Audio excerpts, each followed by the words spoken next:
¿Qué tal? Bienvenidos a esta discusión abierta, una invitación de CNN Chile y Universidad Central. El índice de victimización aumentó a niveles que no había alcanzado desde el año 2012. En estos días ha habido cuestionamientos al actuar de Carabineros, ha habido defensa del propio general director, se habla de la agenda corta antidelincuencia, los encapuchados, los incidentes del 21 de mayo. Todo eso en el contexto de lo que corresponde a la seguridad ciudadana. Respecto a la victimización, comenzamos con una entrevista que informó así CNN Chile. Un 86,8% de los chilenos cree que la delincuencia aumentó, según la última encuesta nacional urbana de seguridad ciudadana. Datos que reflejan un incremento de 6,9 puntos porcentuales con respecto a 2014 y que para la autoridad se relaciona directamente con los cambios que este año incluyó la medición. Al incorporar nuevas dimensiones que no estaban en el pasado y que permiten comprender por qué las personas eventualmente se sienten inseguras, van configurando un aspecto más complejo que los delitos que tradicionalmente medían. Intentos de robo, delitos cibernéticos o económicos, conductas como el consumo de drogas en barrios y rayados, son algunos de los aspectos que ahora se consideran en la NUSC para precisar más lo que afecta a la calidad de vida de los ciudadanos. Y si bien la victimización de los hogares aumentó de un 23,5 a un 26,4%, las personas que creen que podrían ser víctimas de un delito disminuyeron en un 3,2%. La sensación de inseguridad que tiene la gente no solamente es lo que uno cree, sino lo que uno hace, por gente que compra más armas, por gente que pone más rejas, y eso termina siendo nefasto porque es una inversión que la gente no tiene considerado. Se registró además un incremento de las denuncias de delitos de mayor connotación social a un 40,3%, mientras que un 8,1% declaró haber sido víctima de un delito en más de una ocasión. Y eso es muy positivo porque donde no hay denuncia no hay delito, por lo tanto para que las policías puedan actuar y el gobierno pueda invertir, tenemos que siempre denunciar los distintos hechos de violencia. En tanto, desde el Parlamento solicitan definiciones en el combate de la delincuencia. Hay una alarma pública sobre la cual obviamente las autoridades también tenemos que leer a tiempo. No estamos transmitiendo bien un mensaje respecto a lo que estamos haciendo en materia de seguridad. La primera prioridad es enfrentar la delincuencia. Si uno ve qué es lo que está haciendo el gobierno, uno ve que es como la 10ª prioridad. Está preocupado de otras cosas. Y creo que la ciudadanía hoy día está hablando. La victimización subió en las regiones de Atacama, O'Higgins, Valparaíso, Maule, Biobío y Metropolitana y solo disminuyó en Aysén. Carolina Vélez, CNN Chile. Así lo informado CNN y estamos junto al subsecretario de Prevención del Delito para profundizar en este tema. Muchas gracias, subsecretario, por venir. Muchas gracias por invitar también. Quiero que me explique didácticamente, porque dice que cambió la metodología, la nota, y qué es victimización. Así, en el sentido lo más didáctico que puede, porque mucha gente confunde victimización con la percepción de ser víctima. Sí. Nosotros tradicionalmente medíamos 3 tipos de delitos, para hacerlo muy simple. Las lesiones, los robos y los hurtos. Violentos, no violentos, por sorpresa, todas las categorías incluidas. Y ese es el 26,4% que aumentó de un 23,5 a un 26,4. Pero ahora estamos agregando los delitos económicos, que son un conjunto de delitos, la clonación de tarjeta, el delito cibernético también, que son también otro conjunto de delitos como el cuento del tío. Tenemos un 4,1% de los hogares que declara que fue victimizado con el cuento del tío. Es mucho. ¿Victimizado quiere decir que concretaron o que los llamaron? Que concretaron. Ya. Y además incluimos los intentos de robo, que no estaban medidos antes, que son robos frustrados, pero que uno tuvo la sensación de vulnerabilidad y uno tuvo la sensación de que pudo haber sido víctima. Entonces, tenemos un conjunto de dimensiones más amplias que nos permiten entender por qué la gente, en ese 86% de personas que declara que cree que aumentó el delito en el país, en el fondo tiene un fundamento que va más allá del delito de robo, hurto y lesiones, sino que un conjunto de delitos más amplio y además, y esto es muy importante, incluimos situaciones de violencia y situaciones de incivilidades o vandalismo. La venta de drogas en un barrio, la balacera en un barrio, o otro tipo de situaciones como vandalismo, prostitución, que no estaban medidas y que conforman este conjunto de elementos que hace que cuando uno se levanta en la mañana se pueda legítimamente sentir inseguro. No solamente porque fui victimizado por un delito tradicional, robo, hurto, lesiones, sino que porque en mi barrio están vendiendo barrio, yo escucho balaceras u otro tipo de eventos como prostitución al lado de mi casa. Usted señala en un diario, dice, bueno, tenemos que redoblar los esfuerzos. Sí. y le van a redoblar los recursos porque tenemos una cantidad de carabineros limitados, fiscales limitados, un sistema judicial y un sistema penal limitado. Entonces, ¿cómo se redoblan los esfuerzos en este sentido?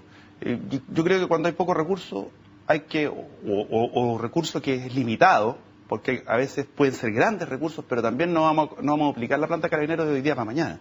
Sí. ¿Cómo se redoblan los esfuerzos cuando hay límites en los recursos? Sí.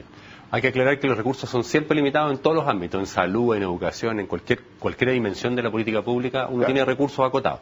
Ahora bien, nosotros estamos, al igual que el gobierno anterior, y tenemos ya una inyección de 16.000 carabineros más en 2 gobiernos, que van a terminar en 2018 con más de 50.000, más de 60.000 carabineros, como una comuna entera de carabineros. Y eso hace que todos los años se agreguen 1.500 carabineros más. Hay más carabineros. Segundo, hicimos un gran esfuerzo y la presidenta hizo algo que no se había hecho, que es aumentar el número de detectives. Vamos a aumentar en 4 años en 1.200, a razón de 300 detectives por año, los detectives, que es importante para la investigación criminal. Pero además, y esto es muy importante de recalcarlo, hicimos un enorme esfuerzo en la ley de armonización del Ministerio Público para agregar más fiscales, más de 600 funcionarios más, o 577 para ser bien exacto, que se van a ir agregando también a medida que pase el tiempo. Entonces tenemos más recursos. Además, en la subsecretaría, con el tema de la inyección a los planes comunales, que son la inyección que hacemos a las comunas, aumentamos en casi un 50% los recursos respecto a lo que había antes. Entonces, hay más recursos. Eso hay que aclarar. ¿Cómo se redobla el esfuerzo, por ejemplo? Dice, los portonazos que están en el día a día. Tienen un problema que si yo fuera autoridad me costaría mucho, que es el tema de la dispersión. Porque, pongamos que fueran los asaltos a los bancos, el delito de moda. Usted sabe que hay sectores donde hay bancos concentrados y puede atacar con carabineros por fuera, y además le dice a la institución financiera, ahora tiene que poner vidrio blindado, y prácticamente se acabaron los asaltos a los bancos en su momento. Pero aquí hay un problema de dispersión. Sí. ¿Cómo uno focaliza con un escenario de dispersión? Sí. Uno tiene más recursos, pero igual tiene que optimizarlos porque son insuficientes, dada la demanda. Un carabinero puede atender todo tipo de llamados, en los llamados de emergencia, y por lo tanto puede atender a una señora que está en un problema en su casa hasta un delito grave de homicidio. Entonces tiene una gama de actuaciones que es muy amplia, entonces siempre los recursos son insuficientes. ¿Cómo uno optimiza? Bueno, la encuesta nos arroja un dato que es central y estaba en la nota recalcado, que un 8% de los hogares acumula cerca de un 55% de los delitos. La mitad, más de la mitad de los delitos está concentrado en un número bastante acotado de hogares. O sea, tenemos víctimas que son recurrentes, que en el fondo son multivictimizados. Entonces podemos concentrar, porque los llamados a CENCO contienen el nombre de esas personas que están llamando, podemos concentrar la vigilancia y la protección de las policías en esos hogares que son multivictimizados por distintas razones. Además sabemos, y esto es muy importante, que un número acotado de delincuentes, prolíficos le llama a Carabineros, de 5 a 10% de los delincuentes comete casi el 60% de los delitos. O sea, son los mismos. Son los mismos.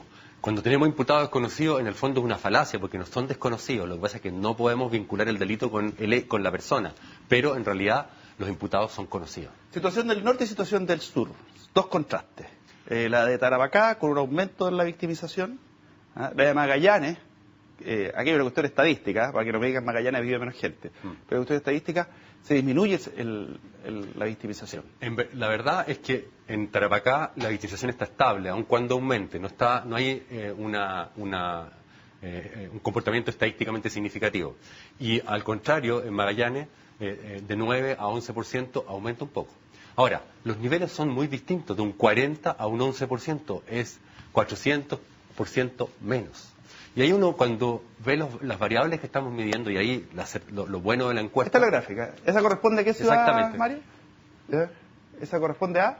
Esa corresponde a Magallanes. A Magallanes, ya. Entonces, cuando uno ve los contrastes, uno dice, ¿por qué hay tanta diferencia? Bueno, porque en Magallanes no hay casi venta de droga, pero sí hay vandalismo, hay cosas que tienen que trabajarse, hay un conjunto de elementos que hacen que finalmente en Magallanes tengamos una sociedad mucho más tranquila, porque hay menos disposición de droga, hay menos disposición de alcohol, hay menos problemas de amenazas entre los vecinos, hay menos delitos. O sea, hay un conjunto... Hay menos densidad. Hay menos densidad, pero la ciudad de Punta Arenas, donde se hace la encuesta, entre paréntesis, es una ciudad mucho más tranquila porque tiene mucho menos factores de riesgo, como dice la encuesta. Y el otro extremo, Tarapacá. Tarapacá tiene mucho más factores de riesgo. Tiene el 26% de la población declara ver siempre venta de droga en las calles. Hay pandillas que roban en la calle casi un 10%, si no me equivoco, un 16%. Entonces hay un conjunto, hay alcohol, gente que consume alcohol en la vía pública, un 40%. O sea, tenemos un conjunto de elementos y factores de riesgo que son totalmente distintos, por razones geográficas, por razones culturales, pero que eso es lo que hay que cambiar para poder bajar la victimización. Aquí siempre hay una discusión, y esta es la última pregunta que le hago, respecto a la incidencia que tienen los medios de comunicación respecto a la sensación de inseguridad y la realidad. Sí. ¿Cuál es el análisis usted que hace de aquello? Porque le diría a algunas autoridades oficialistas, dicen no, que aquí hay una percepción que la entregan los medios de comunicación, y obviamente la oposición dice no, aquí hay una realidad. Sí. Todo esto son hipótesis, hay que tener mucho cuidado de lo que uno pueda decir, pero tomando el caso de Magallanes y de Tarapacá. En Magallanes, cuando uno le pregunta a las personas, ¿usted cree que la delincuencia aumentó en el país? Los que dicen que aumentó en el país, un 80% construye esa percepción principalmente por lo que ve en las pantallas, en las radios y en los medios de comunicación masivos. O sea, por lo que se enteraron. Y solo un 15% por experiencia personal. Ya. Cuando uno va al contrario, en el caso de Tarapacá, solo el 60%, mucho menos, de un 80 a un 60, ve esto en la tele como algo que le pasa a otros, que está en el fondo en los medios de comunicación, pero casi un 40% es por experiencia personal. Entonces ahí uno ve que las distintas realidades son afectadas de manera muy distinta por los medios de comunicación. Finalmente, y eso es lo interesante, muchas personas piensan que producto que sale mucho en la tele, en el caso de Magallanes, que no lo viven personalmente, piensan que la ciudad de Punta Arenas ha aumentado el delito, siendo que no lo han vivido personalmente. Entonces, ¿cómo afecta un medio de comunicación? Depende. No es igual en un lugar donde hay mucho delito que en un lugar donde hay poco delito. Subsecretario, quédese con nosotros, vamos a entrar al panel. Tenemos ahí autoridades que han llegado, por supuesto nuestro académico, educación cívica, y ya estamos de vuelta y entramos en este contexto general que ya le habíamos descrito.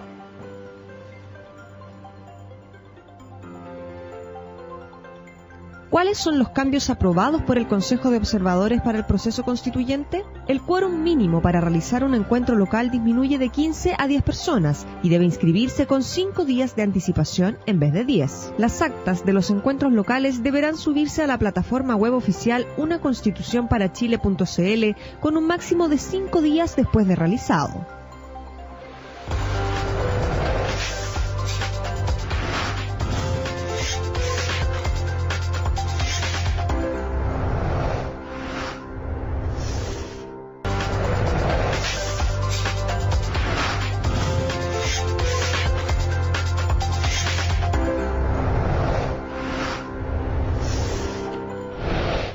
Ya estamos de inmediato con nuestro panel, luego de haber tenido esta entrevista especial con el subsecretario de Prevención del Delito. Saludamos al diputado Arturo Esquella, quien es abogado, diputado de la UDI por el distrito número 12, Limache, Quilpué, Olmué y Villa Alemana. Bienvenido.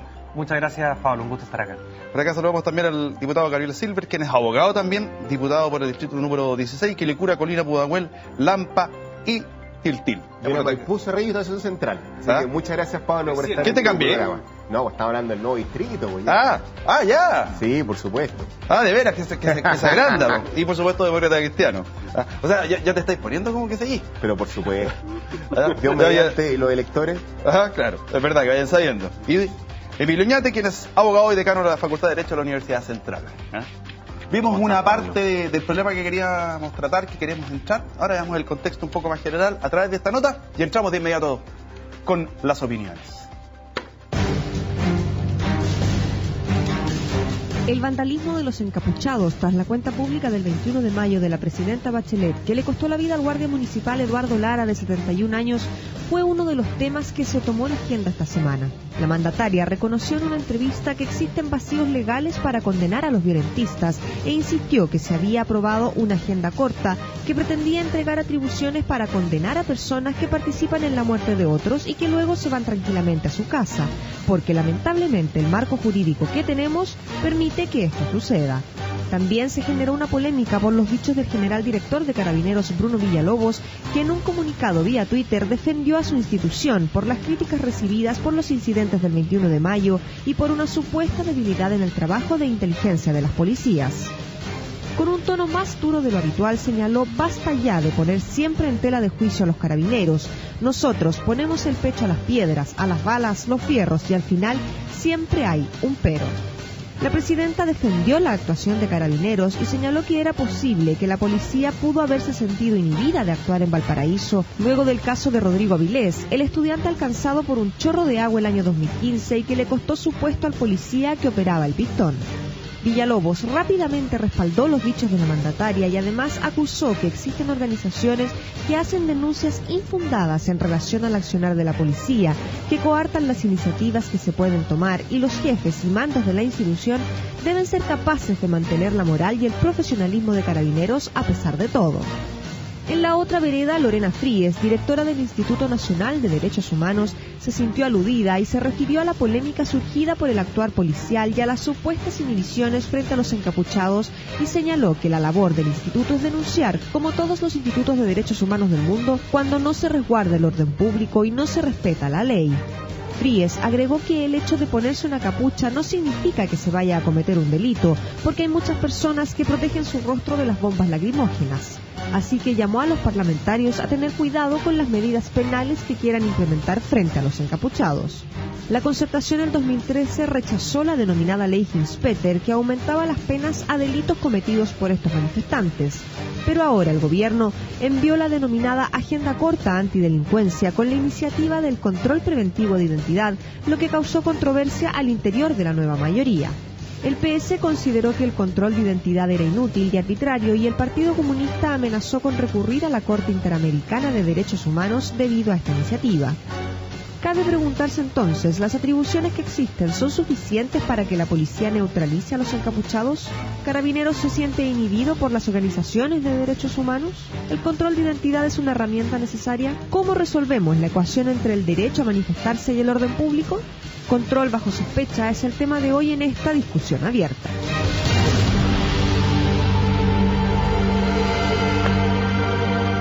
Pregunta para la mesa y comienzo por usted, diputado. ¿Cuál es el análisis que hace el panorama que estamos viviendo en este momento con respecto al apoyo a las policías, la agenda corta, el tema en general? Y tómelo desde el punto de vista que usted quiera. Bueno, y como diputado también de la región de Valparaíso, lo tomo con una inquietud especial. Yo creo que se generó una suerte de punto de inflexión. Punto de inflexión en la respuesta que está teniendo la cabeza de Carabineros. Esta no lo habíamos visto años anteriores. El salir a defender a su gente de la manera en que lo ha hecho el general director, yo creo que marca una diferencia importante. Y también punto de inflexión porque hoy día cuesta encontrar algún político que no condene los actos que conocimos el último tiempo. En la época del gobierno del presidente Piñera teníamos a una oposición en ese entonces, hoy día nueva mayoría, que le costaba mucho. De hecho, la ley de desórdenes públicos, o de orden público más bien, que retipificaba el delito de desórdenes públicos, fue votada en contra por la nueva mayoría. Hoy día, me imagino, ponemos ese mismo texto en votación en el Congreso y evidentemente todos lo apoyarían. Entonces, hoy día por lo menos, y nosotros que hemos mantenido la línea, hoy día se respira otro ambiente desde el punto de vista de la aproximación legislativa. Ahora falta que el Ejecutivo se ponga las pilas. Carabineros, al momento de emitir una opinión, como la que hace el general Bruno Villalobos, esté entrando en el terreno de la deliberación. No, para nada. Él lo que está haciendo es cumplir con lo que dijo que iba a hacer cuando asumió. Él dijo que iba a devolverle la tranquilidad a su gente para que hagan el trabajo.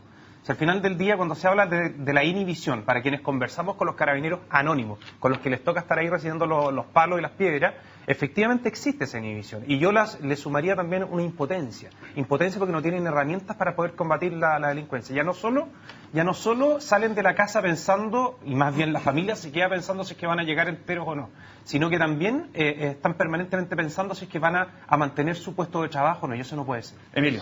Sí, no, yo creo que lo siguiente, creo que estos temas de seguridad ciudadana, en definitiva los hechos delictuales, que efectivamente como se plantea, yo creo que todos los condenamos, ¿no? O sea, nadie puede estar a favor de vandalismo o de que aumenten los índices de delincuencia o de indefensión.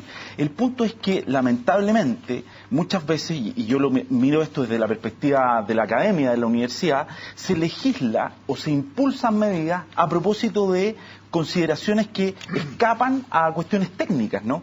Y la verdad es que cuando estamos en proceso electoral o estamos a puertas de incorporarnos... ¿Pero como cuál, por ejemplo? No, lo que pasa es que legislar en caliente. Lo que pasa es que yo creo que, de hecho, la sola denominación de la denominada ley de agenda corta habla mal de una política pública que debería ser prioritaria para el país y que no debería tener colores políticos. Ahora, por supuesto, hay que implementar medidas que son concretas. La agenda corta tiene aspectos positivos, qué sé yo, mayor protección para los testigos, la posibilidad de que eventualmente Carabineros ingrese a inmuebles donde se están cometiendo directamente ilícitos o indicios de ilícitos, pero por ejemplo, una medida como el control de identidad que se aprueba en la ley, en la agenda corta antidelincuencia, la verdad, y lo digo desde la perspectiva eminentemente técnica, no tiene evidencia corroborable o comprobable de que haya sido una medida o que sea una medida eficaz para la disminución de la delincuencia. No hay experiencia comparada en esa materia. Entonces, lo que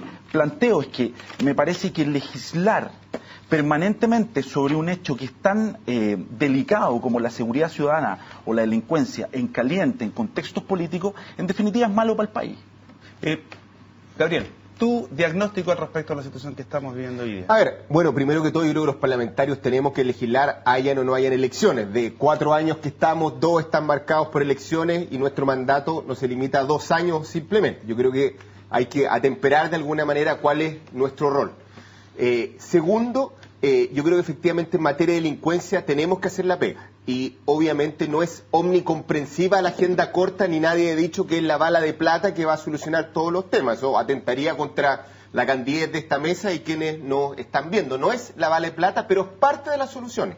Cuando nosotros dijimos que el tema de la reincidencia era un tema importante y establecimos a partir de esta agenda que se deben cumplir algunos requisitos como pena cumplida para optar a ciertos beneficios y el tema de las libertades condicionales nos está dando la razón, es que estábamos en la línea correcta. Cuando hablamos de dar más atribuciones a nuestras policías, como simplemente preguntar y corroborar efectivamente si existe una orden de detención pendiente, y en Chile hay 66.000 órdenes, en este caso pero eso ya no existía con el artículo 85. El artículo 85 pedía, y aquí obviamente hay que decirlo con mucha... Digo, para no legislar sobre lo mismo. No, está bien, Pablo. El artículo 85 hablaba que hay que tener indicios de, vale decir, de que tú fueras a cometer un delito.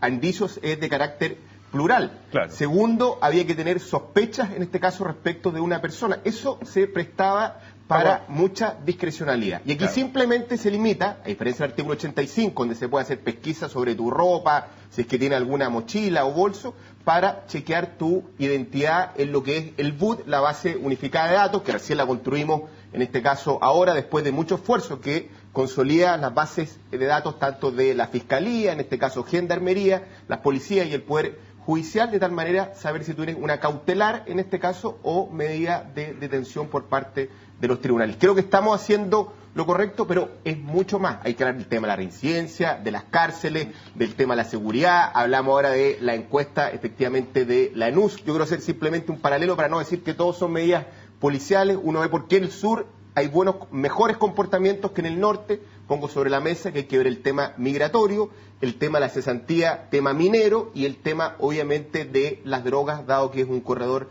importante. O sea, hay muchas otras variables que uno considera a la hora de hablar de seguridad pública. Antonio, aprobada la ley, la agenda corta, o la ley corta antidelincuencia, ¿de qué le van a aportar? ¿Cuál va a ser el aporte que va a tener esta situación? ¿O es algo que de alguna manera también tenemos que esperar que avance, que se ponga en marcha y de ahí evaluar? Bueno, las legislaciones siempre tienen jurisprudencia y tienen una serie de elementos que hay que considerar y que evolucionan en el tiempo. Pero, para decirlo muy en simple, habían 2 hipótesis en carrera, para simplificarlo al máximo, los que decían que esto era una medida discrecional, arbitraria, que podía llegar a tener algún tipo de impacto en ciertas poblaciones y que no era eficaz para el delito. Esa es una visión legítima por lo demás. Y la otra visión, que es la que tenemos más bien nosotros tres, porque hemos estado trabajando esos temas, es que esto no es arbitrario, no es discriminatorio, porque se aplica a cualquier persona en cualquier lugar y están las cortapisas para que eso sea, el control preventivo de identidad, estoy pensando. Y segundo, que tiene un efecto de disuasión en la delincuencia, porque a ningún delincuente le es muy agradable que le corroboren su identidad, porque justamente, como bien dice nuestro diputado, se corrobora que tiene una historia judicial, en general. Esas dos hipótesis fueron deliberadas, fueron conversadas, fueron 1 año y medio de trabajo. No es algo solamente coyuntural, fue más bien larga. Y finalmente logramos legislar con un consenso amplio y transversal, porque muchos de un sector que no están de acuerdo y otros del mismo sector que sí están de acuerdo. O sea, dentro de la misma nueva mayoría hay opiniones divergentes. Sí, mira, yo lo único que quiero decir, oye, si la agenda corta antidelincuencia está aprobada y está aprobado el control de identidad y no se va a ir ni al Tribunal Constitucional ni a la Corte Interamericana de Derechos Humanos, yo no quiero, el tema existe. Ahora, yo de verdad digo, y lo digo desde el punto de vista estrictamente jurídico, hay cuestiones que tienen que ver con afectación de garantías constitucionales. ¿A quién tú le requieres? ¿A quién le requieres la identificación? ¿Bajo qué parámetros lo haces? ¿No? ¿Bajo qué supuestos los haces? Eso es efectivamente darle, no discrecionalidad, porque la administración, las policías tienen discrecionalidad para actuar, ya la tenían. El punto es bajo qué criterios lo van a tener. Y quiero decir una cosa. Porque yo creo que la labor de Carabineros es fundamental y a mí me parece que tiene que tener todo el apoyo, y me alegra, y uno lo puede ver en los medios de comunicación, el apoyo transversal que tiene una institución por lo demás que es señera y que nos prestigia como país. Pero a mí también me parece que es delicado que una institución como Carabineros de Chile dé explicaciones o entre a hacer valoraciones de tipo subjetivo respecto de su actuar o justifique su actuar bajo ciertas explicaciones sociológicas, hechos acaecidos con anterioridad, como los de Rodrigo Avilés. Yo creo que eso no le corresponde a una institución como Carabineros. Pero la apoya el mismo presidente. Bueno, lo que pasa es que la Presidenta de la República y el Gobierno no puede hacer otra cosa que no apoyar a una institución como Carabineros de Chile, pero el tema es que si queremos fortalecer el combate contra la delincuencia, miremos cuestiones desde una perspectiva más sistémica. El subsecretario en la presentación inicial hablaba de, por ejemplo, focalizarse en la revictimización.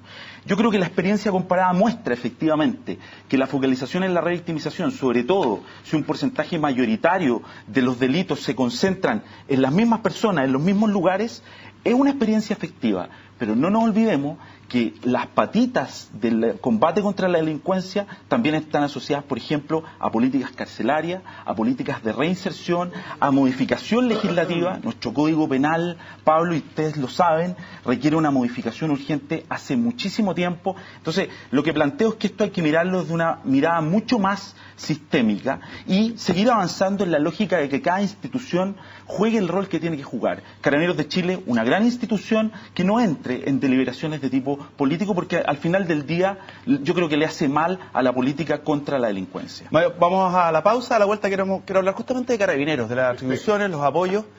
Les voy a hacer una pregunta que no me la contesten.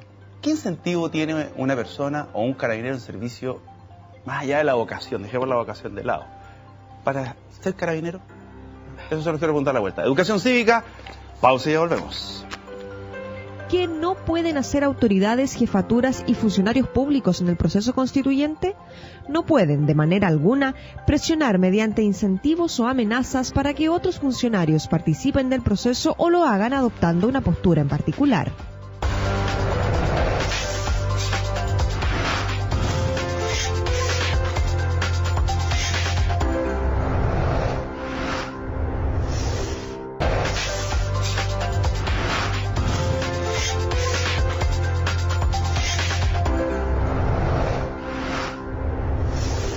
Prepotente, son muy prepotentes, como salvajes, se te tiran encima, no discriminan si eres hombre o mujer, si eres niño o más grande, no tienen responsabilidad alguna en su acto, encuentro yo.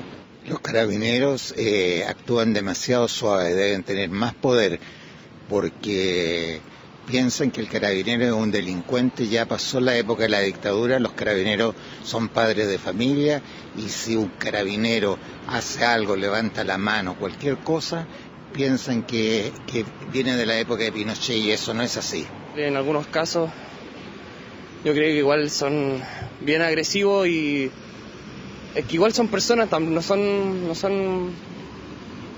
solamente carabineros. Detrás de ellos hay una persona que tiene familia, ¿cachai? Y tiene que proteger. Cuando lo agreden solamente tiene que protegerse. Es muy represivo, es una represión total contra los mismos estudiantes que de verdad estaban simplemente queriendo colgar un lienzo. Encuentro que los tratan directamente como delincuentes, más que una marcha pacífica. A veces exagerado, porque la gente no está haciendo nada y como que se van encima, pero depende. Es pésimo. porque abusan mucho del poder, o sea, como que de repente vienen muy violentas así como a enfrentarte nomás, así. No vienen solamente como a solucionar un problema, solamente para decir acá vengo yo. Yo pienso que está bien, ya, porque ya se están pasando los estudiantes, considero que hay que poner mano dura y pienso que está bien, porque los jóvenes se quejan de que los carabineros se portan mal, pero es que ellos son autoridad y ellos tienen que cumplir su función, así que yo sería más estricta todavía. Violento, muy violento. Bueno que los niños también se portan mal, o una con otra. Como dicen, es su pega, o sea, controlar el orden y el bien ciudadano, y se respeta, nada más, pero para mí entre comillas, abuso de poder, se puede decir que es. Ahí estaba parte de las opiniones de la gente, y ahí se esbozó en parte algunas personas, dice, bueno, incluso un muchacho que decía que son nosotros, bueno, finalmente son padres de familia. Entonces, les pregunto a la mesa que conteste quien quiere, ¿qué incentivo tiene una persona para ser carabinero?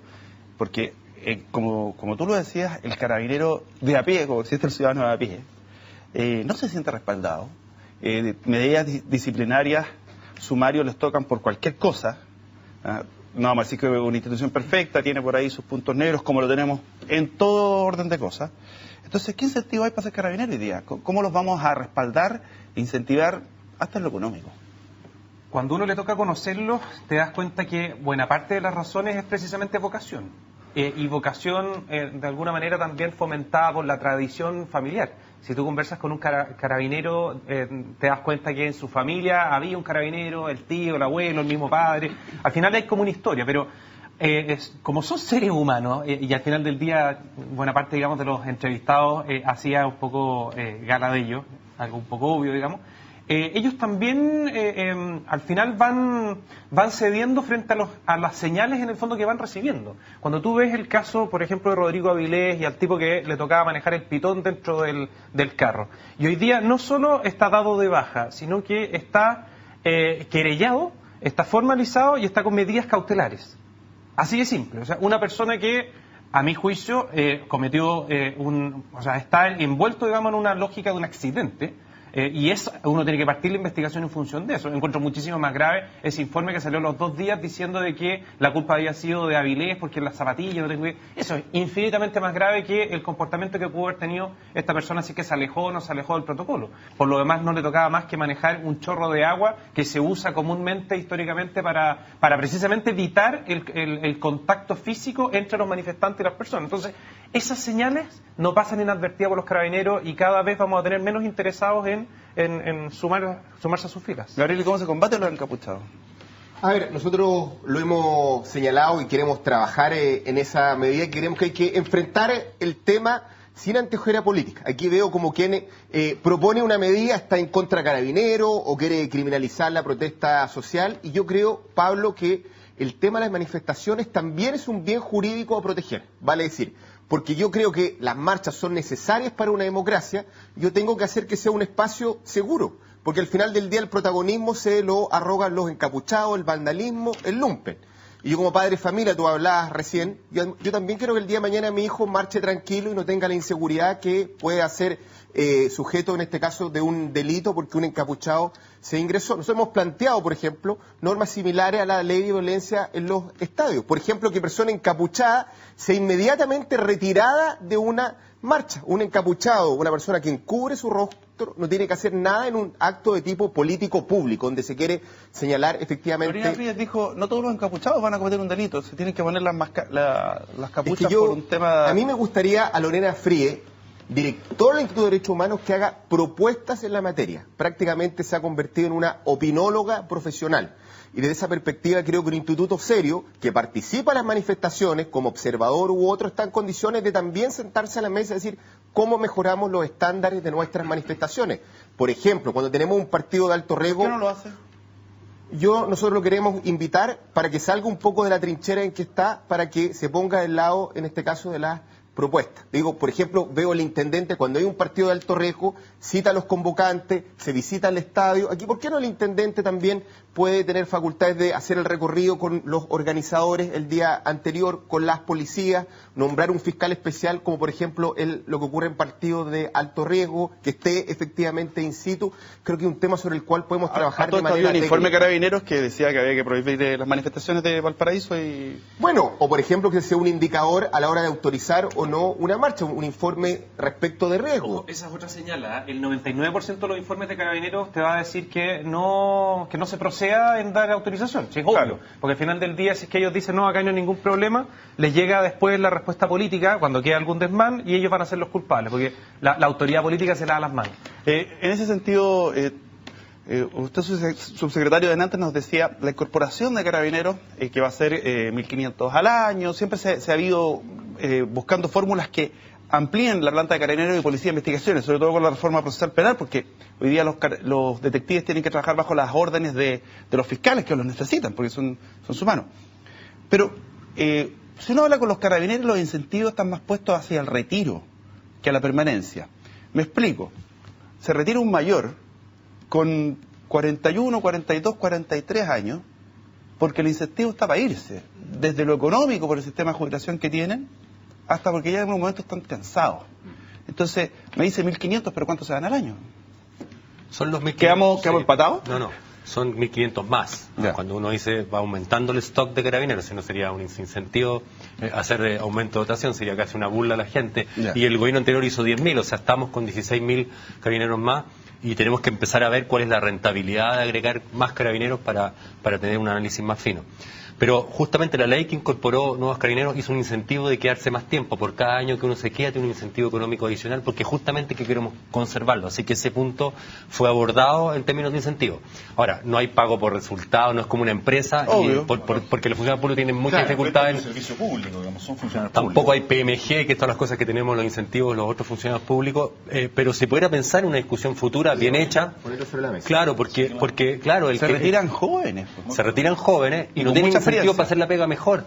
Entonces, en el caso que uno no quiera hacerlo, porque hay muchos que tienen la vocación, pero no tienen el correlato como tienen las policías, por ejemplo, en Nueva York, que tienen un incentivo para poder hacer el trabajo mejor. Y sería interesante, hay que discutirlo bien, porque no es fácil, en términos de ley de planta, es una complicación no menor, ponerlo en el tapete, en la mesa de discusión. Ahora bien, yo creo que hay una cosa que se nos olvida decir, y quizás que es de perogrullo, que es súper básica. Chile cuenta con una policía con mucha legitimidad. Cuando uno va a los barrios, la gente pide más carabineros, pide más policías de las investigaciones. Cuando uno va a un barrio en otras partes del mundo, la gente no pide más carabineros, son parte del problema. Entonces, yo creo que eso no podemos perderlo de vista para poder hacer estos juicios críticos, y uno no puede hacer cosas tan templadas, y por eso mismo hay que tener mucha cautela. Dicho esto, además, tenemos una policía que no solamente cuenta con harta legitimidad, sino que tiene bajísimos niveles de corrupción. Siempre hay un grado de corrupción. Entonces, nos sentamos en esa mesa a conversar, no en otra. No en una mesa donde tenemos países en el entorno que tienen problemas con las policías, tenemos países donde ha habido gente capturada por policía y secuestrada por la policía. O sea, tenemos problemas gravísimos que aquí no existen. Entonces, cuando partimos de esa base, cuando hablamos del control preventivo de identidad, cuando hablamos de las instituciones que estamos creando, cuando hablamos de medidas intrusivas mejoradas para combatir el robo, estamos hablando de una policía que tiene esas características y hay que situarse en ese contexto. Yo absolutamente coincido plenamente con lo que plantea el subsecretario. De hecho, nuestras policías, nuestros carabineros son respetados internacionalmente, son yo diría hasta un sello país, y eso no cabe ninguna discusión. Ahora, lo único que estoy planteando y que me parece que es importante ponerlo sobre la mesa a propósito del contexto de esta discusión es que Carabineros de Chile tiene lo que se denomina la coercibilidad, ¿no? La posibilidad jurídica de ejercer la coacción. Tiene el monopolio del control de la fuerza institucionalmente. Legítimo. Y por lo tanto, desde esa perspectiva, es una institución no deliberante. Y yo creo que no es bueno para el país, ni es bueno para Carabineros de Chile, que Carabineros empiece a emitir opiniones o juicios de carácter subjetivo que justifiquen su actuar. Siempre ¿Bruno Villalobos deliberó? Mira, yo en lo personal creo que sí. Ya. Yo creo que Bruno Villalobos deliberó, el director general de Carabineros, y tengo la mejor opinión y respeto por la institución de Carabineros de Chile. Carabineros siempre, en la información técnica que dé frente a una eventual manifestación, lo que va a hacer, por regla general, va a ser precaver, va a ser opinar que es mejor que esta movilización o manifestación se reincurse o no se realice. Son otras las autoridades llamadas a ponderar efectivamente la oportunidad, el mérito, ¿no? El mérito, la oportunidad, la conveniencia de este tipo de cosas. Entonces, lo único que planteo en el contexto de una discusión que felizmente nos importa a todos, ¿no? Y que todos tratamos de, por lo menos lo que se ha dicho aquí en la mesa, mirar desde una perspectiva objetiva, es que las instituciones tienen que jugar un rol, y Carabineros no es bueno que emita juicios políticos o que justifique sus deliberaciones o su actuar, sino que simplemente informe cuando la autoridad competente requiera esa información. Emilio, pero yo creo que es un tremendo error hacer sinónimo el deliberar con hablar con franqueza. Porque estamos medio acostumbrados nosotros al eufemismo y que se hable por las cuerdas y no ser franco y directo. Y lo único que ha hecho el general director de Carabineros es decir las cosas como son, con franqueza. Cuando se impide, y yo lo entiendo y lo comparto, de que las instituciones uniformadas no deliberen, se está hablando de entrometerse en política partidista. Y de eso se está hablando. Cuando tú analizas pero de alguna manera cuestiona esas frases en la a Lorena Constitución, Fríes. evidentemente se refieren a eso. Pero en ningún caso están hablando de poder dar su opinión, particularmente lo que tiene que ver con las personas que... Vamos a ver un punto. La definición de si la marcha o no se hace o no se hace el 21 de mayo no es una definición que le corresponde a Carabineros de Chile. Y lo otro que quiero decir, y por lo tanto ahí tú estás apuntando a la oportunidad, al mérito y a la conveniencia de una decisión. Antípodas de ese pensamiento. Yo creo que un poco ochentera ver el tema como que todavía estamos en dictadura. Todavía me acuerdo la frase de Pinochet cuando hablaba de la policía alemana, que decían que eran melenudos, sindicalistas y homosexuales. Y yo creo que hoy día la policía alemana y lo ve como un buen referente. Hoy día las policías tienen opinión y pueden efectivamente manifestarlo porque es parte del juego democrático. Él hizo un señalamiento primero de defensa de sus funcionarios, de su actuar, y también señaló que ojo, no me entreguen a mí toda la responsabilidad de temas que se resuelven efectivamente por otra vía. Segundo. Y le pegó un palo a la Comisión de Exactamente. A Lorena Fríes. Donde hay, a mi juicio, a veces un hostigamiento y no un instituto del lado de las propuestas, que es lo que yo echo de menos. Segundo, respecto al tema del orden público. Cuando uno autoriza esto, también son decisiones que tienen que ver no con la política, sino que también con elementos técnicos. Cuando uno quiere un partido de alto riesgo y no funcionan efectivamente las redes húmedas y secas y bomberos dice que no está en condiciones el estadio para funcionar, obviamente eso es causal de que el intendente no lo autorice. Por eso digo, sobre este tema, más que ver si uno está de un lado o del otro, porque es parte, como digo, de la democracia, que haya manifestaciones, tenemos que regularlo con altura de mira. Y veo que estamos muy actuando sobre caliente, volviendo el tema a los estadios, si uno está de un lado de la barra o está del otro lado. Voy contigo después de esta pausa. Vuelvo contigo, subsecretario. Pausa. ¿Tenemos educación cívica? Sí, señor. Ahí está. ¿Qué es lo que se discute en un encuentro local? En particular, se discute en relación a los valores, principios, derechos, deberes, responsabilidades o instituciones que deberían estar presentes en la Constitución política. Para tal efecto, el grupo de participantes puede resolver acuerdos, acuerdos parciales y desacuerdos.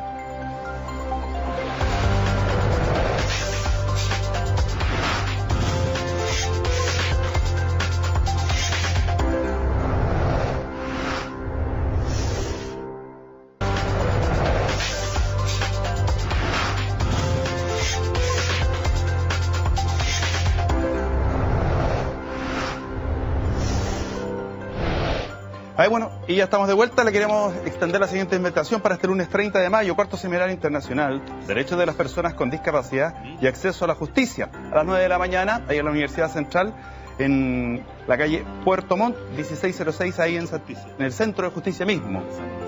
Tú la haces la Facultad de Derecho. La Facultad de Derecho, en la calle Puerto Montt, 1606, en Santiago Centro. Detalles www.ucentral.cl. Obviamente todo esto es gratuito.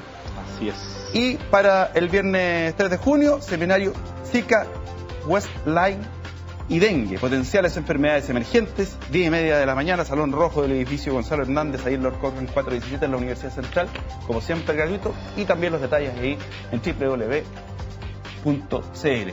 Encapuchados era el tema que te dejé ahí en la punta de la lengua. Sí. Yo creo que es importante situar la conversación desde una perspectiva para que podamos tener un final feliz y unas propuestas interesantes. No es lo mismo decir vamos a enfrentar los capuchados que vamos a legitimar los movimientos sociales, y para eso tenemos que erradicar estas malas prácticas, este delito, lo que ustedes quieran ponerle a estos antisociales, cualquier concepto.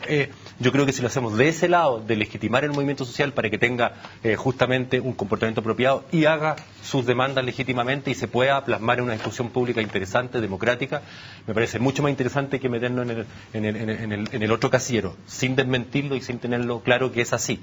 Y ahí quizás sea bueno en la perspectiva, porque hoy día contamos con la ley corta 2008, se introdujo el encapuchado en el 85, o sea, hoy día podemos hacer control de identidad. De un delito que se está cometiendo.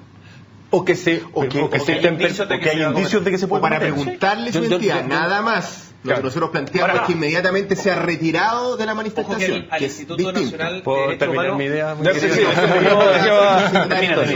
estoy diciendo que no haya que hacer lo que ustedes dicen, entonces solamente estoy diciendo lo que hay hoy día. Esto es lo que planteamos, sí. No está en la ley. Lo segundo es que recordemos que cambiamos la ley de control de armas y explosivos y hoy los famosos, ¿cómo se llama? Las Molotov. Las Molotov son parte de las armas sancionadas o los elementos explosivos estacionados, y eso es algo que complementa. Y además en la ley antidelincuencia cristalizamos de manera muy explícita el tema de la revisión de vestimentas y bolsos, que es muy importante en esta ocasión, cuando uno aplica el 85. Entonces, hay un contexto más favorable. Ahora bien, la discusión está en si consideramos que esto puede ser una falta de por sí y por lo tanto se puede extraer inmediatamente a la persona, o puede ser un agravante o un delito, que es la otra perspectiva y también es interesante. Entonces, hay un conjunto de elementos que se pueden conjugar de manera feliz y que pueden ser más eficaces. Arturo, dame un segundito. Sí. Mira, ahí tienes la cámara número 3, ya se nos acaba el programa. Tienes 30 segundos para que practiques, vivas la libertad de expresión. Libertad de expresión, 30 segundos.